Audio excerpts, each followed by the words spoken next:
நெஞ்சங்களே, இன்று 27ஆம் தேதி செவ்வாய்க்கிழமை நாளேடுகள் என்ற நிகழ்ச்சியில் உங்களை சந்திப்பதில் பெருமகிழ்ச்சி அடைகின்றோம். குறள் தரும் சிந்தனையை பார்ப்போம். இன்று தருகின்ற குறள்: இன்சொலால் ஈரம் இளையப்படிர்களவாம் செம்பொருள் கண்டார் வாய்ச்சொல். இன்சொலால் ஈரம் அளப்படிர்களவாம் செம்பொருள் கண்டார் வாய்ச்சொல் என்பது குறள். ஒருவர் வாயிலிருந்து வரும் சொல் அன்பு கலந்ததாகவும் வஞ்சனையற்றதாகவும் வாய்மையுடையதாகவும் இருப்பின் அதுவே இன்சொல் எனப்படும். ஒருவர் வாயிலிருந்து வரும் சொல் அன்பு கலந்ததாகவும் வஞ்சனையற்றதாகவும் வாய்மையுடையதாகவும் இருந்தால் அதுவே இன்சொல் என்று அழைக்கப்படும் என்பதை வள்ளுவரின் குறளாக இங்கே நாம் தருகின்றோம். அவருடைய சிந்தனை, அந்த திருக்குறளின் அர்த்தம் அவ்வாறு சொல்லப்பட்டிருக்கின்றது. இனி பத்திரிகைகளிலே வெளிவந்திருக்கின்ற செய்திகளின் சுருக்கம். இன்றைய பத்திரிகைகள் அனைத்திலுமே 3 வேட்பாளர்களின் வாக்குறுதிகள் இன்றைய பத்திரிகைகளிலே நாம் பார்க்கக்கூடியதாக இருக்கின்றது. குறிப்பாக நேற்று தேசிய மக்கள் சக்தி அதனுடைய தேர்தல் விஞ்ஞாபனத்தை வெளியிட்டு வைத்திருக்கின்றது கொழும்பிலே. இந்த தேர்தல் விஞ்ஞாபனத்தை வெளியிட்டு வைத்து அவர்கள் தெரிவித்த கருத்துக்கள் சில பத்திரிகைகளிலே பிரதான தலைப்புச் செய்தியாக வெளிவந்திருக்கின்றன. கூடுதலான வாக்குறுதிகள் அவர்கள் தெரிவித்திருக்கின்ற உறுதிமொழிகள், தேர்தல் விஞ்ஞாபனத்திலே தெரிவித்த கருத்துக்களும் இன்றைய பத்திரிகைகளிலே பிரதான தலைப்புச் செய்தியாக வெளிவந்திருக்கின்றன. இதைவிடவும் சுயேட்சை வேட்பாளராக இருக்கின்ற ரணில் விக்ரமசிங்க ஒரு வாக்குறுதியை வழங்கி இருக்கின்றார். அதாவது பொருளாதாரத்தை ஒரு உறுதியான நிலையிலே கொண்டு செல்வதற்கு, மேம்படுத்தி செல்வதற்குரிய பொருளாதார நிபுணத்துவ குழு தன்னிடமே இருப்பதாக அவர் தெரிவித்திருக்கின்றார். அது சில பத்திரிகைகளிலே பிரதான தலைப்புச் செய்தியாக சொல்லப்பட்டிருக்கின்றது. சட்டத்தரணிகளை சந்தித்து அவர் இந்த கருத்தை தெரிவித்திருக்கின்றார். அது சில பத்திரிகைகளிலே பிரதான தலைப்புச் செய்தி. சஜித் பிரேமதாச ஒரு அறிவிப்பை விடுத்திருக்கின்றார். ஐக்கிய மக்கள் சக்தி வேட்பாளராக இருக்கின்ற சஜித் பிரேமதாச வறுமை ஒழிப்புக்கு 24 மாதங்களில் ஒழிப்பதற்கான விசேட திட்டம் ஒன்று தன்னிடம் இருப்பதாக அவர் அறிவித்திருக்கின்றார்.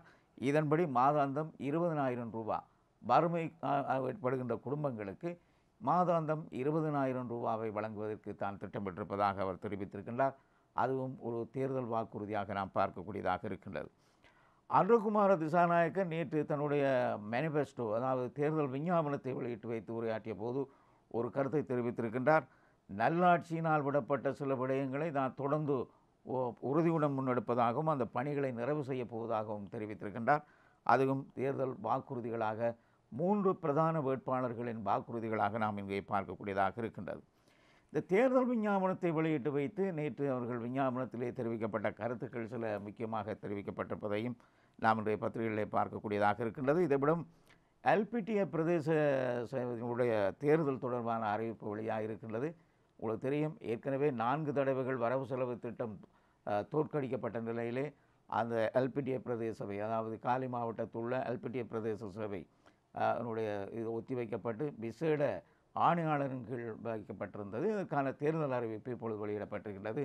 தேர்தல் ஆணைக்குழு வெளியிட்டிருக்கின்ற தகவலின்படி நேற்று கட்டுப்பணம் ஏற்றுக்கொள்ளப்படும் என்று அறிவிக்கப்பட்டிருந்த நிலையிலே நேற்றிலிருந்து 11ஆம் தேதி வரை இந்த கட்டுப்பணம் ஏற்றுக்கொள்ளப்படும் என்று அறிவிக்கப்பட்டிருந்தாலும் செப்டம்பர் 9ஆம் தேதிக்கும் 12ஆம் தேதிக்கும் இடையிலே வேட்பு மனுக்கள் ஏற்றுக்கொள்ளப்படும் என்றும் அறிவிக்கப்பட்டிருக்கின்ற செய்தி இன்றைய பத்திரிகைகளிலே நாம் முக்கிய செய்திகளாக நாம் பார்க்கக்கூடியதாக இருக்கின்றது.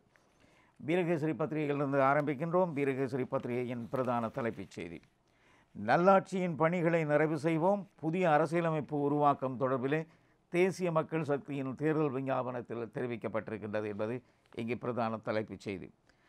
தேசிய மக்கள் சக்தியினுடைய தேர்தல் விஞ்ஞாபனம் நேற்று வெளியிட்டு வைக்கப்பட்டது.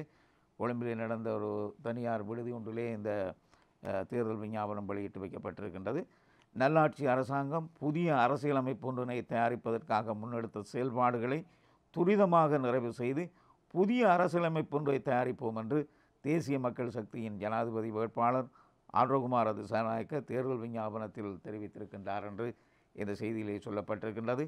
அதே நேரம் சமத்துவம் மற்றும் ஜனநாயகத்தை அடிப்படையாக கொண்ட ஒரே நாட்டுக்குள் அனைத்து மக்களும் ஆட்சியில் தொடர்பு கொள்ளக்கூடிய வகையிலும் உள்ளூராட்சி மற்றும் மாவட்ட மாகாணங்களுக்கு அரசியல் மற்றும் நிர்வாக ரீதியான அதிகாரத்தை பகிர்ந்தளிக்கும் அரசு ஆளுமைகளுக்குள்ள இனத்தவர்களுக்கு ஏற்படக்கூடிய வகையிலே உறுதி செய்கின்ற வகையிலுமாக இத்திட்டம் முன்னெடுக்கப்படும் என்று அறிவிக்கப்பட்டிருக்கின்றது. நேற்று அவர்களுடைய தேர்தல் விஞ்ஞாபனத்தினுடைய கருப்பொருளாக அதனுடைய தலைப்பாக வளமான நாடு அழகான வாழ்க்கை எனும் துணைப்பொருளிலே தேசிய மக்கள் சக்தி அதனுடைய கொள்கை பிரகடனத்தை வெளியிட்டு வைத்திருக்கின்றது. இந்த உபதலைப்புகளோடு பார்க்கின்ற போது ஒரு வருடத்திலே மாகாண சபை தேர்தல் நடத்தப்படும் என்று தேர்தல் விஞ்ஞாபனத்திலே வாக்குறுதி அளிக்கப்பட்டிருக்கின்றது. வடக்கு கிழக்கில் பாதிக்கப்பட்ட மக்களுக்கு நீதி பெற்றுக் கொடுக்கப்படும் என்று அனுரகுமார திசாநாயக்க தனது கொள்கையை பிரகடனப்படுத்தி இருக்கின்றார்.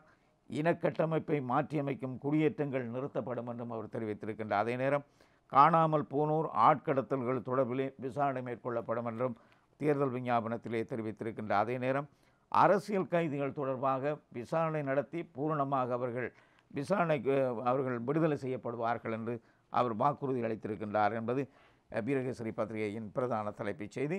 பிரதான படமும் அதுவாகவே இருக்கின்றது. தேசிய மக்கள் சக்தியின் கொள்கை பிரகடனம் நேற்று பத்திரமுல்லையில் அமைந்துள்ள தனியார் ஹோட்டலிலே வெளியிடப்பட்டது.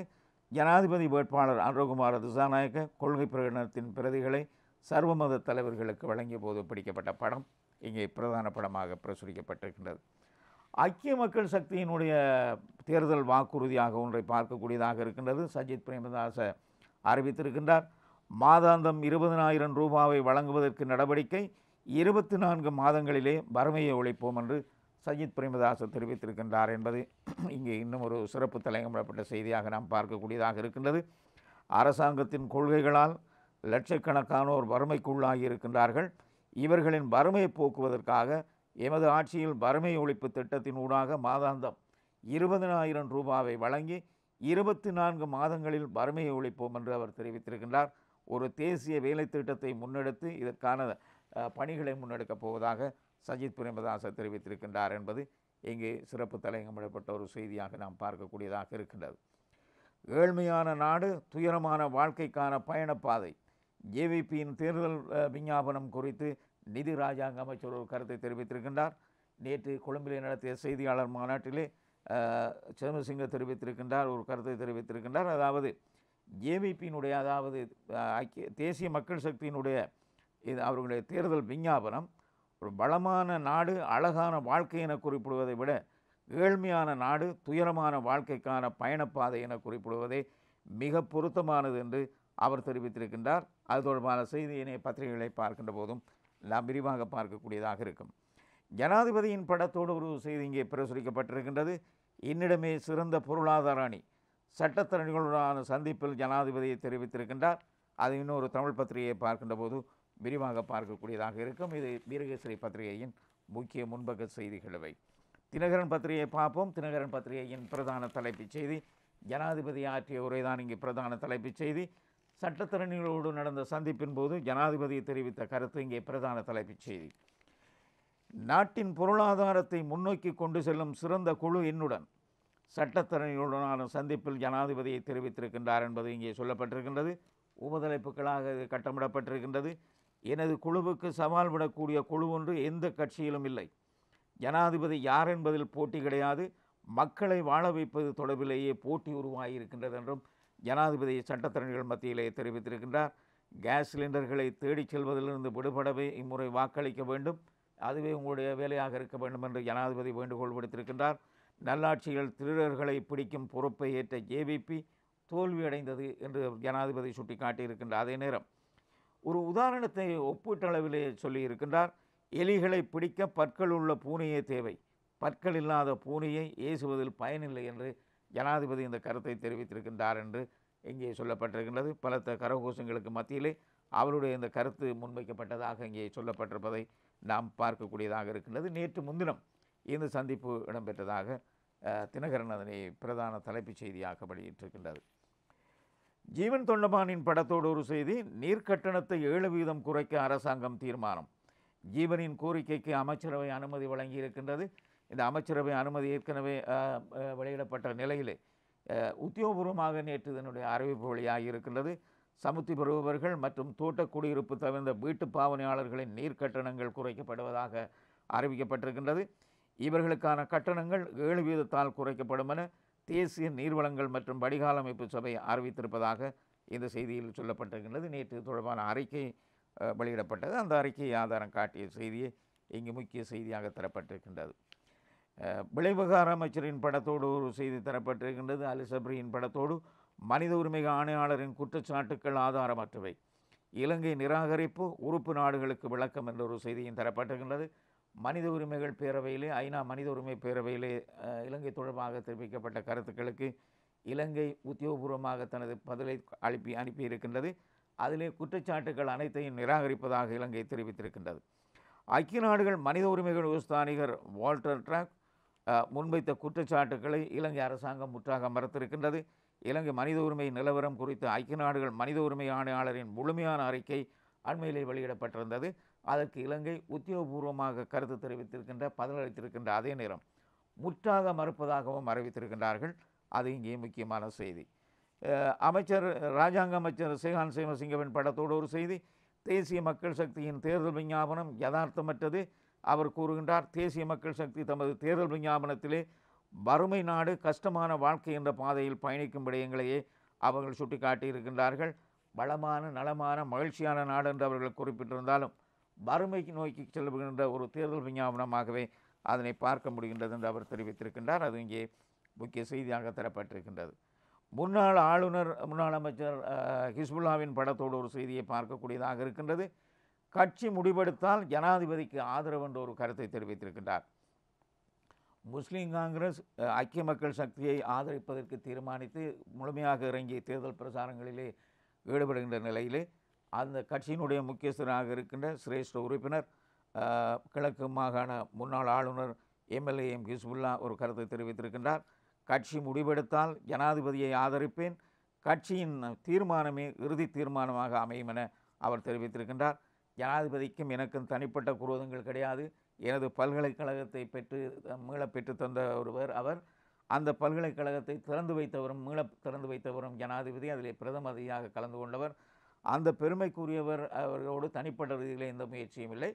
கட்சி எடுக்கின்ற தீர்மானத்துக்கு கட்டுப்பட்டு செயல்படுகின்றேன் என்று ஹிஸ்புல்லா தெரிவித்திருக்கின்றார். அது இங்கே முக்கிய செய்தியாக நாம் பார்க்கக்கூடியதாக இருக்கின்றது. தமிழன் பத்திரிகையை பார்ப்போம். தமிழன் பத்திரிகையின் பிரதான தலைப்புச் செய்தியும் தேசிய மக்கள் சக்தியின் தேர்தல் விஞ்ஞாபனம் தொடர்பான செய்தி தான் இங்கே பிரதான தலைப்புச் செய்தி. அவர்கள் வெளியிட்ட தேர்தல் விஞ்ஞாபனம் மேனிஃபெஸ்டோ தொடர்பாக கட்டங்கட்ட செய்தியாக உபதலைப்புகளோடு நாம் பார்க்கக்கூடியதாக இருக்கின்றது. புதிய அரசியலமைப்பு தேர்தல் புது முறைமை சட்டத்தின் ஆட்சியை நிலைநாட்டுவதற்காக தேசிய மக்கள் சக்தியின் தேர்தல் விஞ்ஞாபனம் என்று அன்றகுமார திசாநாயக்க அதனை மத தலைவர்களுக்கு வெளியிட்டு வைக்கின்ற காட்சி ஒரு படத்தோடு இங்கே தரப்பட்டிருக்கின்றது.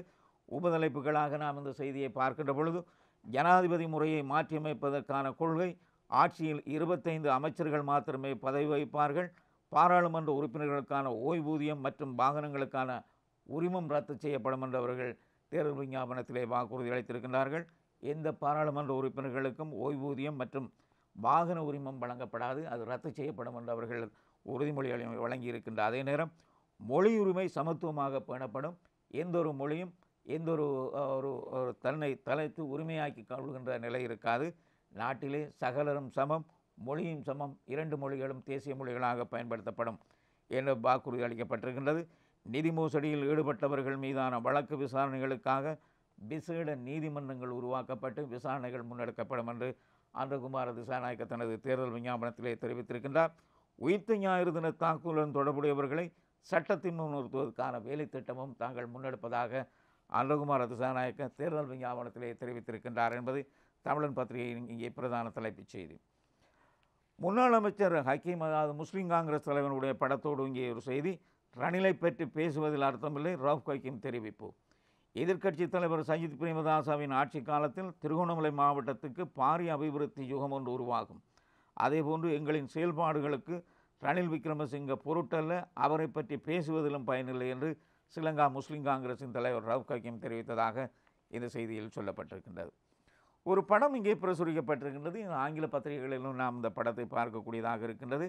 கொழும்பு துறைமுகம், அதாவது இலங்கையை 2 நாடுகள், அதாவது வல்லாதிக்க நாடுகள் 2ம் ஏட்டிக்கு போட்டியாக பயன்படுத்துகின்ற ஒரு நிலையை நாம் இங்கே பார்க்கக்கூடியதாக இருக்கின்றது. இந்த படங்களின் மூலம் இந்திய சீன போர்க்கப்பல்கள் கொழும்பில் நங்கூரமிடப்பட்டிருக்கின்றன. சீன கப்பல் ஏற்கனவே இலங்கை வந்து நங்கூரமிடப்பட்டிருந்த நிலையில் இந்திய போர்க்கப்பல், அதாவது நாசகாரி கப்பல்கள் என்று கூறுவார்கள், இதிலே இந்த நாசகாரி கப்பல்கள் 2ம் சீனா இந்தியாவுடைய கப்பல்கள் இப்பொழுது கொழும்பு துறைமுகத்திலே நங்கூரமிடப்பட்டிருக்கின்ற காட்சி தான் இங்கே படமாக பிரசுரிக்கப்பட்டிருக்கின்றது. இந்த நல்லெண்ண விஜயமாக இந்த கப்பல்கள் வந்ததாக சொல்லப்பட்டிருக்கின்றது. சீன கப்பல்கள் இலங்கை வருவதற்கு இந்தியா எதிர்ப்பு தெரிவிக்கப்பட்டிருந்த நிலையில் இந்திய கப்பலும் இலங்கைக்கு வருவதற்கு அனுமதிக்கப்பட்டிருக்கின்றது என்பதை இங்கு நாம் படத்தோடு பார்க்கக்கூடிய செய்தியாக இருக்கின்றது. சஜித் பிரேமதாசவின் படத்தோடு ஒரு செய்தி நாம் ஏற்கனவே பார்த்தது. மாதாந்தம் 20,000 ரூபாய் வழங்கி 24 மாதங்களில் வறுமை ஒழிக்கப்படும் என்று அவர் வாக்குறுதி அளித்திருக்கின்றார். அது சாத்தியப்படுமா என்ற கேள்வி அரசியல் தலைவர்களால் எழுப்பப்பட்டிருக்கின்றது. 24 மாதங்கள் என்பது கூடுதலாக 2 வருடங்களுக்குள் தாங்கள் ஒழிப்பதாக தெரிவிக்கப்பட்டிருக்கின்றது. என்றாலும் இந்த வாக்குறுதிகள் எல்லாம் வழங்கப்பட்டிருந்தாலும் நடைமுறை சாத்தியமானது எது என்பதே இப்பொழுது வாக்காளர் மத்தியில் எழும்பியிருக்கின்ற கேள்வியாகவே இருக்கின்றது என்று இந்த செய்தியிலே நாம் பார்க்கக்கூடியதாக இருக்கின்றது. கட்டம் கட்டப்பட்ட ஒரு செய்தி, பொது கட்டமைப்பு யாழில் கூடியது என்று கட்டம் கட்டப்பட்ட ஒரு செய்தியாக நாம் பார்க்கக்கூடியதாக இருக்கின்றது. தமிழ் தேசிய பொது கட்டமைப்பு நேற்று திங்கட்கிழமை யாழ்ப்பாணத்தில் கூடியிருக்கின்றது. இதன்போது தென்னிலங்கை ஜனாதிபதி வேட்பாளர்களிடமிருந்து வருகின்ற அழைப்புகள் தொடர்பான என்ன முடிவெடுப்பது என்று ஆராயப்பட்டதுடன் எந்த முடிவை எடுத்தாலும் ஒருமித்து முடிவெடுப்பது என்றும் தீர்மானிக்கப்பட்டிருக்கின்றது.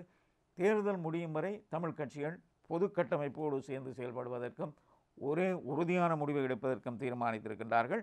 இதன்படி எந்த அழைப்புகள் தென்பகுதியிலிருந்து வந்தாலும் அதனை பொது கட்டமைப்பு ஊடாக கையாள்வதற்கு தீர்மானிக்கப்பட்டிருப்பதாக இந்த செய்தியிலேயே சொல்லப்பட்டிருக்கின்றது. எல்பிடிஏ பிரதேச சபைக்கான தேர்தல் ஏற்பாடுகள் அறிவிப்பு என்ற ஒரு செய்தி எல்பிடிஏ பிரதேச சபையினுடைய படத்தோடு இங்கே பிரசுரிக்கப்பட்டிருக்கின்றது. எல்பிடிஏ பிரதேச சபைக்கான கட்டுப்பணம் செலுத்தும் மற்றும் வேட்புமனு தாக்கல் செய்வதற்கான திகதிகள் தேர்தல் ஆணைக்குழுவினால் அறிவிக்கப்பட்டிருக்கின்றது. அதற்கேற்ப நேற்று திங்கட்கிழமை முதல் செப்டம்பர் 11ஆம் தேதி வரை கட்டுப்பணம் செலுத்தும் நடவடிக்கைகள் இடம்பெறும் என்று அறிவிக்கப்பட்டிருக்கின்றது. அதே நேரம் செப்டம்பர் 9ஆம் தேதியிலிருந்து 12ஆம் தேதி வரை வேட்புமனுக்கள் தாக்கல் செய்ய முடியும் என்று தேர்தல் ஆணைக்குழு உத்தியோகபூர்வமாக அறிவித்திருக்கின்றது என்பது இங்கே செய்தியாக தரப்பட்டிருக்கின்றது.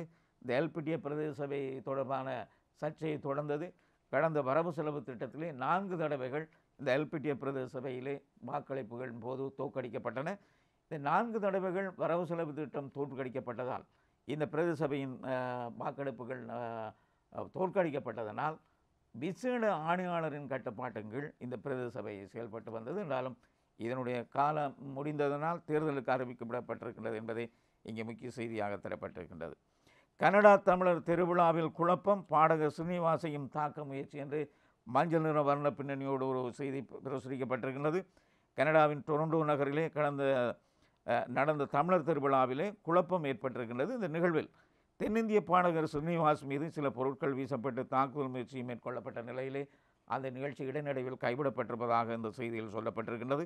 கனடாவில் நடத்தப்படும் தமிழர் திருவிழா நிகழ்ச்சி ஏற்பாட்டு அமைப்பாளர் கனடிய தமிழ் காங்கிரஸுக்கும் பிரிதொரு அமைப்புக்கும் இடையிலே முரண்பாடு ஏற்பட்டது இதற்கு காரணம் என்று சொல்லப்பட்டிருக்கின்றது.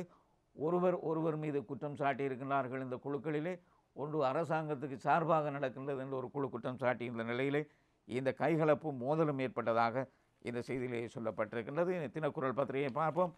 தினக்குரல் பத்திரிகையின் பிரதான தலைப்புச் செய்தியும் தேர்தல் விஞ்ஞாபனம், தேசிய மக்கள் சக்தியினுடைய தேர்தல் விஞ்ஞாபனத்திலே சொல்லப்பட்ட விஷயம் வித்தியாசமான தலைப்புகள் பிரசுரிக்கப்பட்டிருக்கின்றது. வடக்கு கிழக்கு படுகொலைகள், காணாமல் போனமை, ஆட்கடத்தல்கள் தொடர்பில் விசாரணைகளை நடத்தி நீதியை நிலைநாட்டுவோம் என்று அன்றகுமார திசாநாயக்க தெரிவித்திருக்கின்றார். அனைத்து மக்களும் ஆட்சியில் தொடர்பு கொள்ளும் அரசியலமைப்பு, உள்ளூராட்சி சபை, மாவட்டம், மாகாணத்துக்கும் அதிகார பகிர்வு, தேசிய மக்கள் சக்தியின் ஜனாதிபதி வேட்பாளர் அன்றகுமார திசாநாயக்கவின் தேர்தல் விஞ்ஞாபனத்திலே இவ்வாறு தெரிவிக்கப்பட்டிருப்பதாக சொல்லப்பட்டிருக்கின்றது. படமும் மதகுருமாருக்கு அவருடைய ஆவணத்தை, அதாவது மேனிஃபெஸ்டோவை கையளிக்கின்ற காட்சி இங்கே பிரதான படமாக பிரசுரிக்கப்பட்டிருக்கின்றது. அன்றகுமார திசாநாயக்க ஒரு கருத்தை கூறுகின்றார். தமிழ் பேசுவோருக்கு தமிழ் மொழியிலேயே சேவை, இன ஐக்கியத்தில் தோற்று போயுள்ளோம் என்று அன்றகுமார திசாநாயக்க தெரிவித்திருக்கின்றார். நேற்று இந்த மேனிஃபெஸ்டோவை வெளியிட்டு வைத்து, தேர்தல் விஞ்ஞாபனத்தை வெளியிட்டு வைத்து அவர் ஆற்றிய உரை இங்கேயும் தொகுக்கப்பட்டிருக்கின்றது. இனங்களுக்கிடையே ஒற்றுமையை ஏற்படுத்தும் அரசியலே நாட்டுக்கு அவசியமானது என்று தெரிவித்த தேசிய மக்கள் சக்தியின் ஜனாதிபதி வேட்பாளர் அன்றகுமார திசாநாயக்க தமது அரசாங்கத்தில் தமிழ் பேசும் மக்கள் தமிழ் மொழியிலேயே அரசு சேவைகளை கையாளுகின்ற வகையிலே முழுமையான திட்டம் வகுக்கப்படும் என்று தெரிவித்திருக்கின்றார். இந்த அரசாங்கம், ஆட்சிக்கு வந்த அரசாங்கங்கள் இனங்களை மோதவிட்டு வேடிக்கை பார்த்த அரசியலாகவே இருந்தது. என்றாலும் இதனால் இன ஐக்கியத்திலே தோற்று போயிருக்கின்றோம், ஆகவே இதனை சிந்தித்து வாக்களியுங்கள் என்று அவர் தெரிவித்திருக்கின்றார் என்பது இங்கே முக்கிய செய்தியாக இருக்கின்றது. மொட்டு எம்பிக்களால் மட்டும் ரணிலுக்கு 50 லட்சம் வாக்குகள் கிடைக்கும், அமைச்சர் பிரசன்ன ரணதுங்க தெரிவிக்கின்றார் என்று இங்கே சொல்லப்பட்டிருக்கின்றது. உயரம் என்றால் காவலன், குட்டையானவன் என்றால் தொழிலாளி என்ற கொள்கையை நடைமுறைப்படுத்தும் எதிர்க்கட்சி தலைவரிடம் நாட்டின் எதிர்காலத்தை ஒப்படைத்தால் மக்களின் நிலை அவ்வளவுதான் என அரசு தரப்பு பிரதம கொறடாமும் அமைச்சருமான பிரசன்ன ரணதுங்க தெரிவித்திருக்கின்றார் என்று சொல்லப்பட்டிருக்கின்றது.